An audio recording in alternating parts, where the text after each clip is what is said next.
What is up, everybody? Movie review here, and today we're talking about the original King Kong from 1933, directed by Marion C. Cooper and Ernest B. Schoedsack. Schoedsack?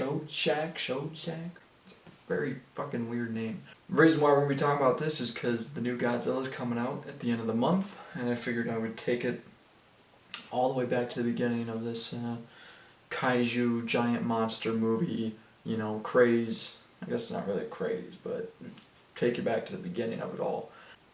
I mean, this film inspired countless films after, pioneered many special effects, used a full orchestra, excellent sound design. I mean, it was really the first big, blockbuster. In my opinion, I think it was one of the first big, just fun blockbuster movies. I would imagine that's probably how people saw it back in the day. Obviously, I wasn't even a thought yet, but,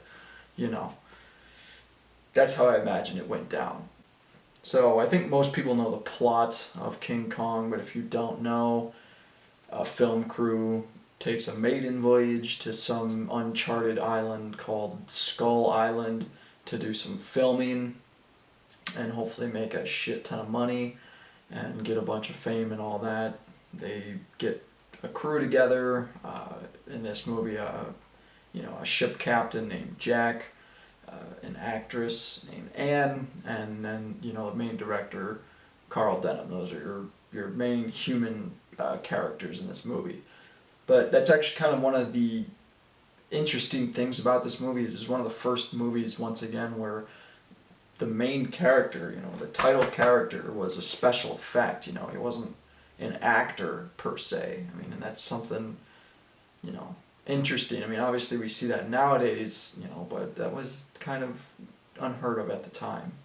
I mean, this movie pioneered so many special effects, techniques that were still being employed up until, the 80s, about 50 years after it came out. Their techniques were still being used. It just really goes to show just how ahead of its time this film was.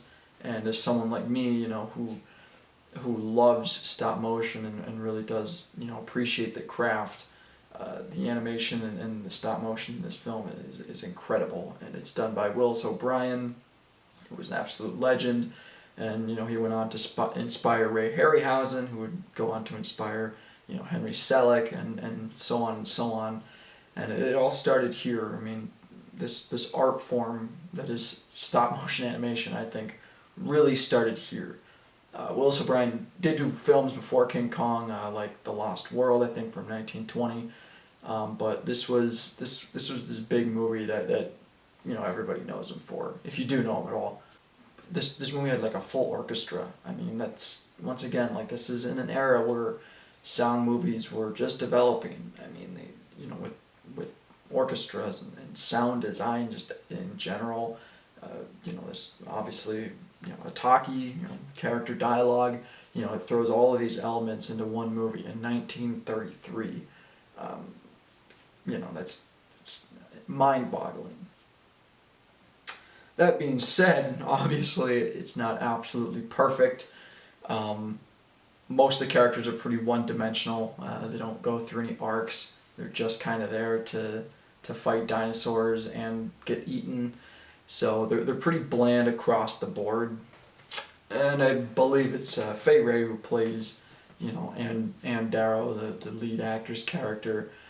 She's just insufferable. I mean, my God, I think she speaks purely through screams the entire movie. And it gets grating, it really does. It's one of the things, actually, that the Peter Jackson remake does a million times better than this movie is the characters are much more interesting and much more believable. The dialogue in the movie is laughable at times, and these are genuine problems that a modern moviegoer might sit down and just be like, I can't do it, and that's a fair reason. I mean, it took me a while to truly appreciate this movie, and I think having some background behind it, the behind the scenes knowledge, I think really does add to my appreciation and my love for the movie. It took me a couple times after a couple viewings, but each time I watched it, it just kind of hooked me a little more and more, and it really just starts to sink, you know, get its claws into you, and just it's it's just got like a certain like quality, magical quality to it that just makes you keep coming back.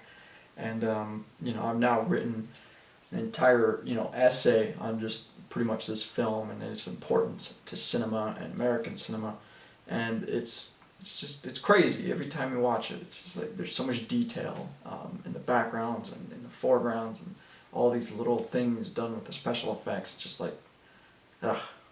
Yeah, I mean, in my opinion, it's a masterpiece, and it's definitely worth watching. I don't want to like bore. I mean, I have extensive, you know, notes on this movie, you know, from interviews and you know, quotes and all that, but I really don't want to do that.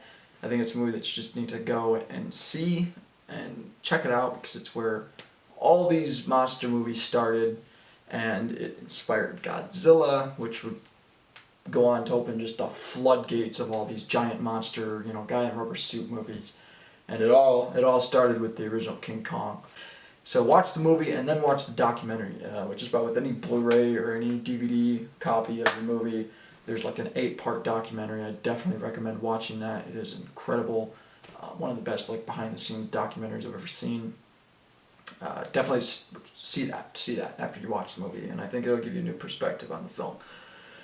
So now I'm gonna leave, and yeah, let's see if we can get to more of these. That's gonna do it for this video. See you guys later.